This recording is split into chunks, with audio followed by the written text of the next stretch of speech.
Hello friends, welcome to AMC facts. Bhagavatam episode 13. ముందు భాగంలో మాట్లాడుకున్నట్టు శివుడు ప్రమద గణాలను దక్షుడి మీదకు పంపాడు. ఆ తర్వాత ఏమైందనే విషయాలు ఈ వీడియోలో చెప్పుకోబోతున్నాం. అయితే ఈ వీడియోని చివరి దాకా చూడండి, ఎందుకంటే ఇందులో ఎన్నో అద్భుతమైన విశేషాలను చెప్పుకోబోతున్నాం. మీరు ఇన్ని రోజులు విన్న దక్ష యజ్ఞం సంపూర్ణంగా ఫలించాలంటే ఈ వీడియో చాలా ముఖ్యం. ఇక కథలోకి వెళితే ప్రమద గణాలను చూడగానే కొందరు భయపడి పారిపోయారు, మరికొందరేమో అహంకారంతో అక్కడే కూర్చుండిపోయారు. దక్షుడు, కాళింగుడు, సూర్యచంద్రులు, భృహువు మొదలైన వాళ్ళు అక్కడే ఉండిపోయారు. కూతురి చావు మైలు దక్షునికి అంటకుండా యజ్ఞాన్ని వెలిగిస్తున్న అగ్నిదేవుడు సహాయం చేశాడు. అప్పుడే వీరభద్రాదులు ఓ దూకు దూకి అక్కడున్న వస్తువులు ఇంకా పూర్తి యజ్ఞశాలను తొక్కి ఎగిరేశారు. అక్కడున్న ఆభరణాలను, వస్తువులను అన్నిటినీ పొడి పొడిగా మార్చివేశారు. ఆభరణాలతో మురిసిపోతున్న వారి కళ్ళు పీకేశారు. ప్రాణాయామం చేస్తున్న వారి దగ్గరికి వెళ్లి వారి ముక్కు, నోరు పట్టి పిసికి ఎత్తేశారు. శివుడిని చూసి నవ్వినోడి కడుపులో దాడి చేసి వాడి గుడ్లు బయటకు వచ్చేలా చంపి ఉతికి ఆరేశారు. అక్కడున్న మగవాళ్ల పంచలు చీల్చి ఆడవాళ్ల చీరలు లాగివేశారు. దేవతలపై దూకి వారి కాళ్ళు చేతులు విరిచి కళ్ళు పీకి పళ్ళు ఊడగొట్టి ఎత్తి పారేశారు. గోళ్లు, జుట్టును లాగి వారికి నరకం చూపించారు. దక్షుడిని ప్రోత్సహిస్తూ గడ్డము ఊపిన భృగు మహర్షి వద్దకు మణిమంత్రుడు వెళ్లి తోలుతో సహా ఆ గడ్డాన్ని పీకి పారేశాడు. ఆ దెబ్బతో మళ్లీ భృగు మహర్షికి గడ్డం మొలిస్తే ఒట్టు. దక్షుడు శివుడిని శపించేటప్పుడు సూర్యుడు తన పళ్లతో వెక్కిలి చూపు చూశాడు. మణిభద్రుడు అది గుర్తుకు తెచ్చుకొని సూర్యుడి మూతి పగలగొట్టాడు. ఆ దెబ్బతో సూర్యుడి పళ్ళు ఊడి కడుపులోకి వెళ్లాయి. ఇంకా సూర్యుడిని తన్ని తరిమేశారు ప్రమద గణాలు. బహుడి కళ్ళు పీకేశారు. చంద్రుడి వెన్నుపూసని విరగ్గొట్టారు. యజ్ఞగుండంలో ఉన్న అగ్నిహోత్రుడి మీద మలమూత్రలు పోసి అగ్నిని ఆర్పేశారు. ఈ లోపు బ్రతుకున్న కొందరు చచ్చినట్టుగా నటిస్తూ కుప్పకూలారు. కొందరేమో నటిస్తూ దొరికిపోయి ప్రమద గణాల చేతుల్లో నలిగిపోయారు. అలా వీరభద్రుడు విజృంభిస్తూ దక్షుడి మీదకు దూకాడు. నాలుకని బయటకు లాగి మెడ వంచి కత్తి తీసి నరకసాగాడు. కాని ఎన్నిసార్లు నరికినా దక్షుడి తల ఊడలేదు. దాంతో వీరభద్రుడు ఆశ్చర్యపోయాడు. అప్పుడే ఆకాశవాణి, దక్షుడి తల అంత సులభంగా తెగదు. అతడి యజ్ఞము వల్ల తల ఎంతో తృణంగా ఉండిపోయింది. కత్తులతో చంపలేరు. యజ్ఞ పశువుని చంపినట్టు చంపితేనే మరణిస్తాడు అని అన్నది. దాంతో వీరభద్రుడు దక్షుడి నవరంధ్రాలు మూసివేసి యజ్ఞ పశువుని ఊపిరి ఆడకుండా చంపినట్టు దక్షుడిని చంపేశాడు. చేపలని బండకేసి రాసినట్టు దక్షుడి తల నేల కేసి రాస్తూ తలని తెంచి యజ్ఞంలో పారేసి మొండాన్ని తన్నివేశాడు. అలా వికటహాటం పొంది వీరభద్రుడు, ప్రమదగణాలు అంతా పరమేశ్వరుడి వద్దకు వెళ్లిపోయారు. అలా ప్రమదగణాలు వెళ్ళగానే గాయపడ్డ వారంతా ఎంతో కష్టముతో స్వర్గం వైపు వెళ్లారు. కానీ ఆశ్చర్యంగా స్వర్గాధిపతి అయిన ఇంద్రుడు కూడా కుప్ప కూలిపోయి నొప్పుల బాధలు తట్టుకోలేక ఏడుస్తూ కనపడ్డాడు. చికిత్స చేయాల్సిన అశ్విని దేవతలని కూడా ప్రమదగణాలు ముందే తన్ని తరమగా ఇంకా ఇంద్రునికి వైద్యం లేకుండా పోయింది పాపం. దాంతో అందరూ కలిసి మహా కష్టముతో బ్రహ్మదేవుని వద్దకు వెళ్లారు. బ్రహ్మను నమస్కరించేంత ఆరోగ్యం కూడా మిగలలేకపోయింది దేవతలకి. బ్రహ్మదేవ రక్షించు అంటూ వేడుకున్నారు. ఇందుకే కదయ్యా నేను, విష్ణువు ముందే యజ్ఞానికి రాకుండా ఉండిపోయాము. ఇక మిమ్మల్ని ఆ పరమశివుడే రక్షించగలడు. ఆయన ఎంత క్రోధించినా సరే శరణు వేడితే జాలి పడతాడు. కాబట్టి ఆ పరమేశ్వరుని వద్దకు వెళ్ళండి అని అన్నాడు బ్రహ్మ. బాగుంది, ఏ శివుడైతే మమ్మల్ని తన్నాడో ఆ శివుడి వద్దకే వెళ్ళమంటున్నారు. ఆ శివుడు మళ్ళీ మమ్మల్ని తన్నితే మేమింకా ప్రాణాలతో అయినా ఉంటామా అని దేవతలు భయపడ్డారు. దాంతో బ్రహ్మ సరే నేను మీతో వస్తానంటూ దేవతలకి ముందుగా నిలబడ్డాడు. దేవతలు సరిగ్గా నడవలేరని చూసి వారిని ఓ వాహనమున ఎక్కించి వాహనాన్ని మోస్తూ వచ్చాడు బ్రహ్మదేవుడు. నలిగిన కుక్కలను ఆటోలో, లారీలలో తోలినట్టు దేవతల్ని తోలాడు బ్రహ్మదేవుడు. ఆ పరమేశ్వరుడిని నిందిస్తే కుక్క కన్నా హీనమైన బ్రతుకు నీదేరా అని భాగవతం ఈ సంఘటనలో మనకి తెలుపుతుంది. అలా బ్రహ్మదేవుడు దేవతల్ని కైలాసానికి తీసుకువెళ్ళాడు. ఈశ్వరుడెప్పుడు చల్లని వాడేరా అని తెలుపుతూ కైలాసము ఎప్పుడు చల్లదనముతోనే ఉంటుంది. అటువంటి ఆ కైలాసము దగ్గర అడుగు పెడితేనే బ్రహ్మానందాన్ని పొందొచ్చు. కైలాసమును చూసితే ఇంకా శివుడిని దర్శించినట్టే. మనం బయట వెళ్లే ఆలయాలు కూడా ఒకవేళ మూసి ఉంటే మీరు బయట నుండి గుడిని దర్శించుకున్నా సరే మీకు అనుగ్రహం లభిస్తుంది. అలా అని ఆలయాన్ని మాత్రమే దర్శించుకొని లోనికి వెళ్లకుండా ఉండమని చెప్పట్లేదు. కానీ తప్పనిసరిలో లేక ఆలయము మూసి ఉన్నప్పుడు ఆలయాన్ని మాత్రమే దర్శించుకొని వెళ్ళవచ్చు. ఆ రకంగానే కైలాసములో శివుడున్నా లేకున్నా కైలాసం కనబడితే చాలు శివుడిని చూసిన ఆనందాన్ని పొందుతారు జ్ఞానులు. అలాగే దేవతలు కూడా కైలాసం చేరగానే అక్కడున్న మట్టిని శరీరానికి అంటించుకున్నారు. కైలాసపు మట్టి వెండితో ఉంటుంది, అందుకే కైలాసాన్ని వెండికొండ అని కూడా పిలుస్తారు. ఆ వెండికొండ మట్టి పూసుకుంటూ దేవతలు బ్రహ్మానందాన్ని పొందారు. వారి బాధలు తొలుగుతూ వచ్చాయి. ఇక్కడే మరో విషయం కూడా నేర్చుకోవచ్చు. దేవతలు సుఖాలలో ఉండగా వారికి శివుడు గుర్తుకు రాలేదు. అందుకే సతీదేవి మరణించినా సరే పట్టించుకోలేదు. ఇప్పుడేమో కాళ్ళు చేతులు విరక్కొట్టుకొని కష్టాల్లో ఉండగా వారికి శివుడు గుర్తొచ్చాడు. అందులోనూ కష్టాల్లో ఉన్నోడికే భక్తి వస్తుంది.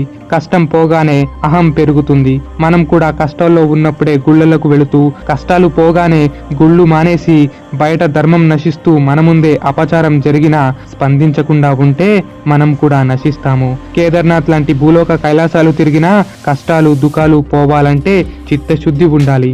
చిత్తశుద్ధి లేకుంటే గంగలో స్నానం చేసినా సరే పూర్తి ఫలితం రాదు. గంగలో ఉన్న చేపలు ఎప్పటికీ పవిత్రం అవ్వలేవు. అలానే గంగ పవిత్రతని గుర్తించలేని మనిషి గంగలో ఎన్నిసార్లు మునిగినా వాడికి పూర్తి ఫలితం రాదు.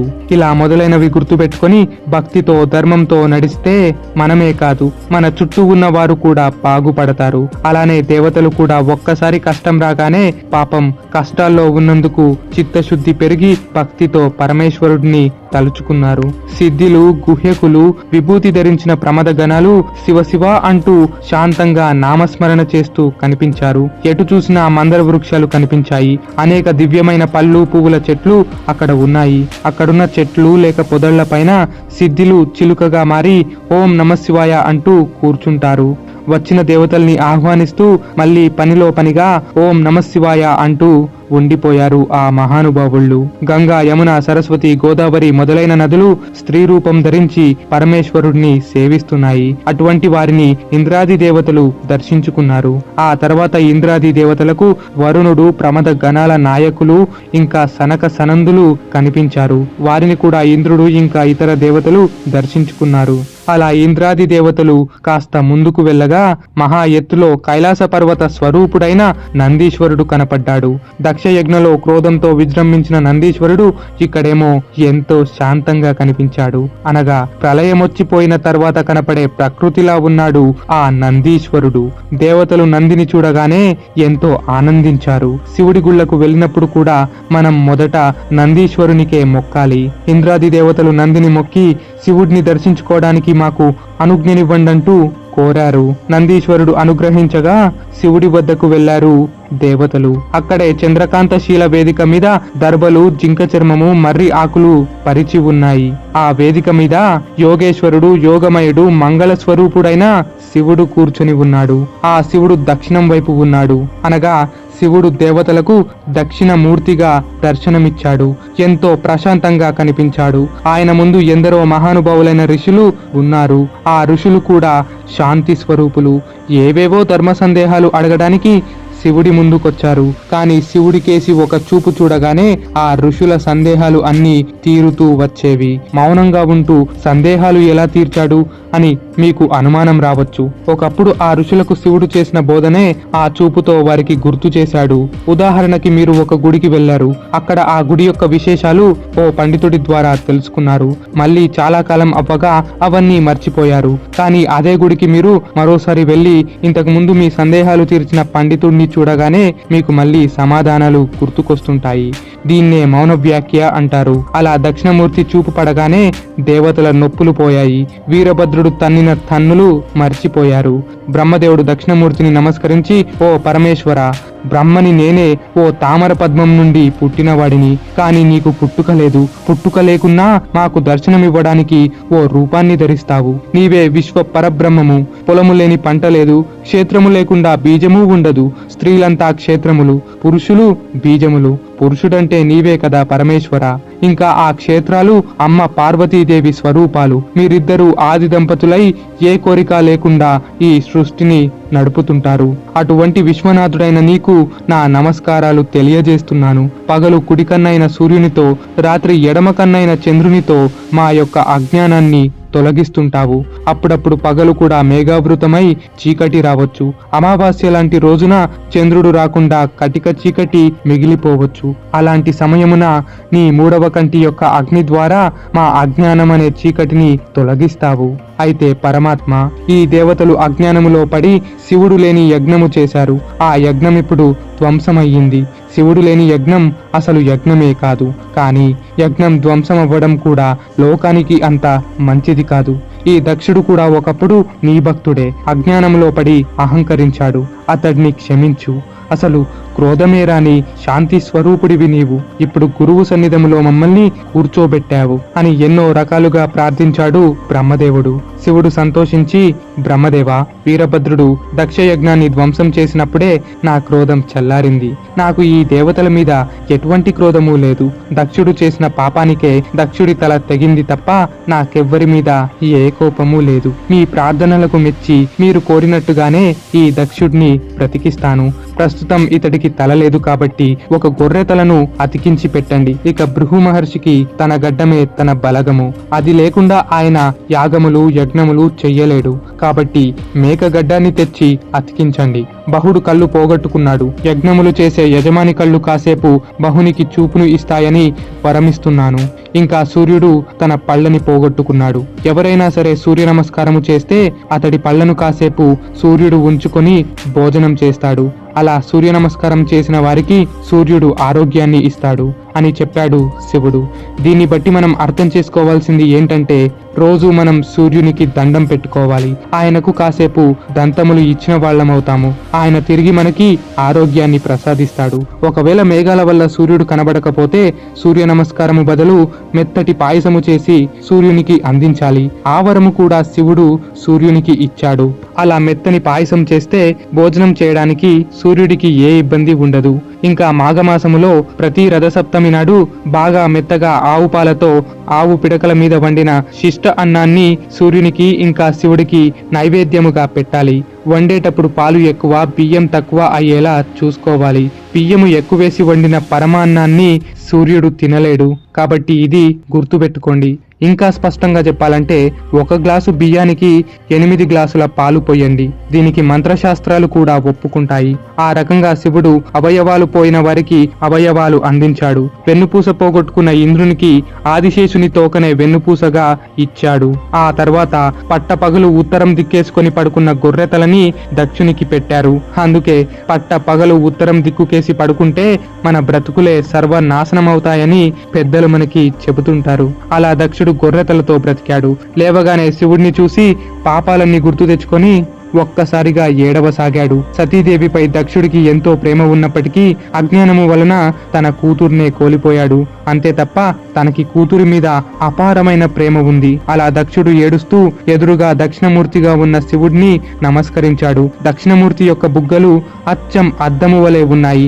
ఆ బుగ్గల మీద దక్షుడి గొర్రెతల కనపడింది. దాంతో దక్షుడు ఒక్కసారిగా హడలిపోయాడు. పరమేశ్వర, ఈ చెంపల మీద వాలిన ఈ గొర్రె ఎవరు అని దక్షుడు అమాయకంగా శివుడినే అడిగాడు. చుట్టుపక్కల చూశాడు. దాంతో చుట్టుపక్కల ఉన్నవారు చిరునవ్వు నవ్వుతూ, ఓ దక్ష ప్రజాపతి, నీవు చేసిన పాపాలకి వీరభద్రుడు నీ తలకాయని బూడిద చేశాడు. నీకు తల లేకపోవడంతో శివుడి ఆజ్ఞతో గొర్రెతలను పెట్టవలసి వచ్చింది అని చెప్పారు. దాంతో దక్షుడు దుఃఖిస్తూ, ఓ శంకర, నా రూపాన్ని నేనే చూడలేకపోతున్నాను. నా భార్యా పిల్లలు ఎలా తట్టుకుంటారు? నా మీద దయ చూపి నా రూపం నాకివ్వు అని అన్నాడు. దానికి శివుడు జాలిపడి, దక్ష, నీ రూపం నీకివ్వటం ధర్మం కాదు. కానీ నీ రూపం నీకొక్కడికే అద్దంలో చూసుకున్నప్పుడు గొర్రెలా కనిపిస్తుంది. మిగతా వారికి ఇంతకు ముందున్న నీతలే కనిపిస్తుంది అని వరమిచ్చాడు. ఆ తర్వాత ఆగిపోయిన యజ్ఞాన్ని మరలా కొనసాగించమని శివుడన్నాడు. అసలు నీ దర్శనం పొందటమే మహాయజ్ఞము కదా అని దక్షుడన్నాడు. అయినప్పటికీ యజ్ఞం అనేది ఓ కర్మ కనుక తప్పక చేయాలి అంటూ శివుడు అనగానే దక్షుడు యజ్ఞం కొనసాగిస్తూ ఈసారి బ్రహ్మ విష్ణు మహేశ్వరులు అందరినీ ఆహ్వానించాడు. త్రిమూర్తులను చూసి పొంగిపోయారు దేవతలు ఇంకా దక్షుడు. అలా యజ్ఞము పూర్తవ్వింది. మేము ముగ్గురం ఒక్కటే. సృష్టికర్తగా భర్తగా హర్తగా 3 రూపాలు ధరించాము. మా పట్ల భేదము పాటించకండి అని గొప్ప సమాచారాన్ని అందించారు ఆ త్రిమూర్తులు. ప్రాచీన బర్హిరాజుని పట్టాభిషేకం చేసి భూమండలాన్ని ధర్మంగా పాలించమని దేవతలు చెప్పారు. అమ్మవారు లేని శివుడు హిరణ్మయమైన అండాన్ని పిలిచాడు. ఆ హిరణ్మయమైన అండము సాక్షాత్తు విష్ణుదేవుడు. ఆ బంగారు అండాన్ని స్మరిస్తూ శివుడు హిమవంతుడిని పిలిచి సతీదేవి శరీరం విడిచాక ఆమె ఈ హిరణ్మయమైన అండముగా మారిపోయింది. ఈ అండాన్ని నీకిస్తున్నాను. ఈ అండాన్ని పూజిస్తే ఆ అమ్మవారే నీకు కూతురిగా జన్మిస్తుంది అని చెప్పాడు. అలా హిమవంతుడు మేనక ఇద్దరు ఆ అండాన్ని తీసుకున్నారు. ఆ అండాన్ని అమ్మవారి విగ్రహం కింద మార్చి పూజించారు. శివపార్వతి ప్రేమ కథలు ఏంటి అని మీ అందరికీ తెలుసుకోవాలనే ఓ ఆసక్తి పుట్టవచ్చు. కానీ ఆ తర్వాతి కథలు అన్నీ శివపురాణంలోనే చెప్పారు. ప్రస్తుతం భాగవతంలో అయితే కేవలం ఇక్కడ దాకానే వారి ప్రస్తావన ఉంది. మిగతా శివపార్వతుల కథ అంతా భవిష్యత్తులో మేం చెప్పబోయే శివపురాణంలోనే మీరు వింటారు. ఇక్కడితో దక్షయజ్ఞ వినాశనం కథ పూర్తయింది. ఈ కథను భక్తి శ్రద్ధలతో చదివిన వారికి లేక విన్న వారికి ఐశ్వర్యాలు, ఆయువు, కీర్తి లభిస్తాయి. సంసార బంధము పోగొట్టుకొని ఈశ్వరుడి అనుగ్రహం పొందుతారు. పాపాలు పోతాయి అని మైత్రేయుడు విదురునికి వివరించాడు. ఆ మైత్రేయ విదుర సంభాషణను పరీక్షితునికి శుకమహర్షి వినిపించాడు. ఆ శుక పరీక్షితుల సంభాషణను సూతుడు సౌనకాది మునులకు చెప్పాడు. ఇలా పురాణాన్ని ఎవరు ఎవరికి చెప్పారో గుర్తు పెట్టుకోండి. అయితేనే తర్వాతి ఘట్టాలు ఇంకా బాగా అర్థమవుతాయి. అయితే ఆ తర్వాత ఏమైంది, పరీక్షిత్ మహారాజుకి సూతుడు తర్వాత ఏ కథను వివరించాడు అనే వంటి విశేషాలు తర్వాతి భాగంలో తెలుసుకోబోతున్నాం. భాగవతం వాల్యూమ్స్ కోసం కామెంట్ సెక్షన్ లో పిన్ చేయబడిన కామెంట్ ని చెక్ చేయండి. ఇక చివరిగా జై శ్రీకృష్ణ.